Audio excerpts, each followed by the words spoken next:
I love the colorful clothes she wears and the way the sunlight plays. All right, guys, welcome back, traders. Hello, Connor. Hello, Scotty. What's going on? That's a great hat you're wearing as well. Oh, Thank you. I'm going well. All right, guys. So, as you can see, we've got the Aussie Singapore chart up here now. So, if anyone is in a similar trade to this on the Aussie short, it's been a little bit reluctant to go down lower. And here's the current position that I'm in. This was the trigger. This is where I got in. So, look, I mean, the downtrend, you've got the chart up as well, do you, kind of, for Aussie Singapore? Yeah. So, yeah, it's looking a little messy. It's been looking a little messy from, let's say, May 5th to now. So, as soon as I got in, the trigger candle led to a spike up, and then it's been very messy would be a good description of the situation. It's but I guess we won't dwell on it. Hopefully, my hope is, where my stop loss is, and I'm just showing the viewers where it's at 105, is that, there's enough downward pressure just to quash this little minor rally, and we'll send this thing south would be good. Because if I win on this, I actually will get just above break even, and that's been, I've had this account since October, so that'd be that'd be good if I could if that could happen. Yeah, it would be good. What sort of system was this trade? Like, this was a trend? This was the double Bollinger Band method. So what we have running. Is that a trend trading method, or is that just? It is. I use it. It's mostly trend trading. So reversals, I haven't really been able to grasp that too well. But yeah, definitely trend trading on the daily chart. I do. And this was the trigger candle, this big bearish candle on the. I think this was on the 4th of May. Yeah, on the 4th of May. And then I went 10 pips below the low, got triggered. I thought, yeah, sweet. In a little bit of profit already, and then bam, and then it's it was forming a bit of a wedge, but now it's popped up, and we'll see though. But anyway, guys, I'm on the AUDSGD demo as well, and we've got the EURUSD next. It's sort of like something I'm monitoring, but I wouldn't say it's really, what would you say about the euro? Kind of, we haven't really seen it. Yeah, there's been quite a rally going on, but there's just, as an actual technical trader, I haven't seen anything that's depending the key, on this isn't the it? system I use, I haven't seen anything, so I haven't been able to take advantage of this upward rally. And that bullish candle there, that sort of looks like a big shadow that we've traded with our back testing. That wasn't applicable, everyone, because that was on a Friday, so it closed very early Friday for us. So that's typically what you see is people start closing their positions out at the end of the week, and the euro continued to rally, and now we're in Tuesday. We haven't really seen a pullback. I mean, on the 4-hourly, there hasn't really, we've not really been given the opportunity to get in now really on it. So I guess Connor's points are very valid, guys. You can't just sort of get in because everyone else is doing it. You've got to just stick to your system you've back tested, or else you're not really practicing, what you're actually doing in a live sense. So you got to be careful there. Were there any? You better put the disclaimer in, right? Yeah, the disclaimer, Connor. Thank you very much. So, guys, forex is a very risky investment option at times if you don't understand leverage and appropriate risk management. So be very careful with that. And we're only offering our opinions in an educational sense. So don't take this as professional financial advice. That would be very reckless of you to do that, and we warn you against doing that. So please don't copy the trades we do. We backtest what we do on Forex Tester. We understand there's a system in place, so please be wary. If you're looking to get into Forex more, the Naked Forex Now forum is probably the way to go with Walter Peters, and that will help you learn slowly over time, not just our friend Karen Perry on Twitter. That's probably not the way to go, jumping in and thinking you're going to make heaps of money straight away. But everyone does, doesn't it, the Connor? It's just crazy.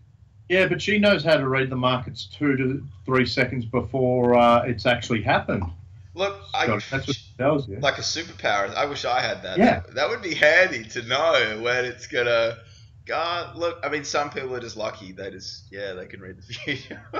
But was there any charts that you wanted to talk about, Connor, at all? Or? I've been looking at some trends. There's a couple of charts, but nothing's really sticking out for me worth mentioning. Yep. Well, what I'll do next is it's not strictly forex related, but it's the Bitcoin chart against the US dollar. And look, it's when we're talking trends, this is definitely an almighty trend. And where we're sitting now at all-time highs, it's more than gold right now. But there's a few little political things that have come up with Donald Trump and everything, and I think it's led to a spike up. But have you have you seen the chart at all for Bitcoin recently, Connor, or is that something you're not No, I really? don't follow it. I don't follow it, Scotty. What are your Uh, thoughts on it? Because I've watched a few YouTube things on emerging technologies, and what do you think? What are your opinions on Bitcoin? like you said, it's quite political. Um, it depends. Like I said, it's still in its early stages, and I'm not quite sure if I'd invest in it because I don't know whether it's going to stay around, and because there's only a small amount of coin and there's a finite amount that will be made. Yeah, It can yeah. be very volatile because of, well, the supply side of it, I guess. So I'm not look. I'm just interested in the major sort of pairs and what there is in the forex at the moment. I don't want to be getting messed up in any of that.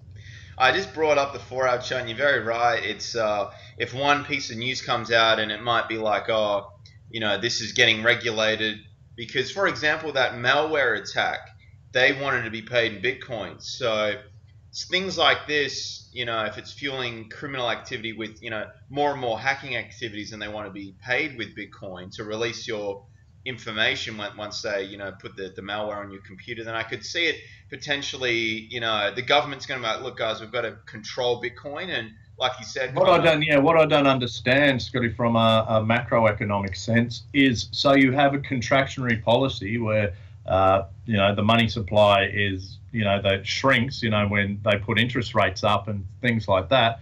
Yet then they have these cryptocurrencies that are making more money.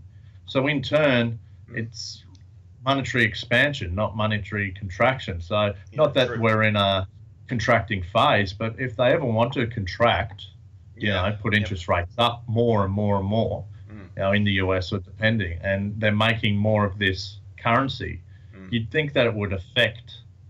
I don't know. I guess we'd have to get like a real economist to really explain that to us if there's Down the anyone out track, there that maybe listens. we're at episode 13, so and the Twitter account's gaining some traction as well, guys. I'll bring that across as well now. Just if no one's familiar with our Twitter account and what that's all about, so I'll get that out of the way. Yeah, But it's I'd like to hear someone who knows a bit. I like about the because it's an opposite. You're doing the opposite of what when the government wants to contract their monetary policy, put interest rates up, and Bitcoin's making more money, like basically printing more money, then they're yeah. going to be working against each other. I don't think governments will like that too much. No, look, good point, Connor. And I would like to hear. There's a Can few someone things. clarify that for me, whoever listens and knows more about it? That's exactly right, guys. So we have our contact information down there. If you'd like to potentially feature on the show, I'm sure we can get another candidate on Skype. So it's a three-way conversation, and we'll give you the time of day to explain your thoughts on things and get a professional mind on matters. But I've got the Trade Talk Pipping account here, guys. So we're at quite a few followers, and we put our videos up here very regularly. And if one of us does a backtesting session, we can put that up here as well to give you some insight into how we practice to prepare to look at the markets and to trade live. So, but yeah, Connor, I think you make a good point with getting a professional on board and discussing, their thoughts on Bitcoin and maybe even someone about the Australian situation right now with the property market, because I've seen a few interesting. I think Walter put a few things up on the forum about some Bloomberg economists and some interesting graphs about decreasing wage growth against the rising property prices, and that was pretty ridiculous. I won't be able to bring that up here, guys, because it's a paid forum. So if you do want to know more, the Naked Forex Now forum links in the description section. But yeah, some very interesting. I'm sure if you just YouTube search Bloomberg, though, you'll see some videos on the Australian property market. It's definitely. I mean, what are your thoughts on that, Connor, as well? Well, haven't hang on like politically, haven't they? what's it, Malcolm Turnbull is stopping the Chinese being able to buy buy any property, just private property, haven't they? You're not allowed to own more than 50%. Yeah, I did see that. So something like that. So that's putting capital controls on on the macroeconomic, on the economy. So that'll be interesting to see what happens there in the future, because as we know, capital controls aren't always a good thing. So that's just one point that I'd be curious to find out. But yeah. Well, anyway, Connor, look, I agree. It's early days still, and I think they're just trying to slow things down a bit, because the Sydney house prices are a point of concern. If you see the increase over the last 2 years or so, it's really concerning amount. Banks have put interest rates up. Yeah, they have. Yeah. In order to save, to stop, the market overheating, which is rich, because it's like you're the guys who gave out the loans, and now you're passing your risk onto us. Thanks, guys. Yeah, that's exactly. Yeah, it is. It's the little guy always suffers, doesn't it? So we'll see how things pan out. And it's just over 11 minutes now, Connor. So I think we might have to wrap up. But guys, thanks for watching again. And we will, if someone does want to reach out to us and feature on the show as well, feel free, and we'll accommodate you. We have very flexible schedules as well, Connor and I. So we could probably make that happen. For lucky number 13, it'll be next time. Anyway, Connor, thanks for joining us, man. I hope you have a great week as well. All right, see you, Scotty. All right, thank you. Bye.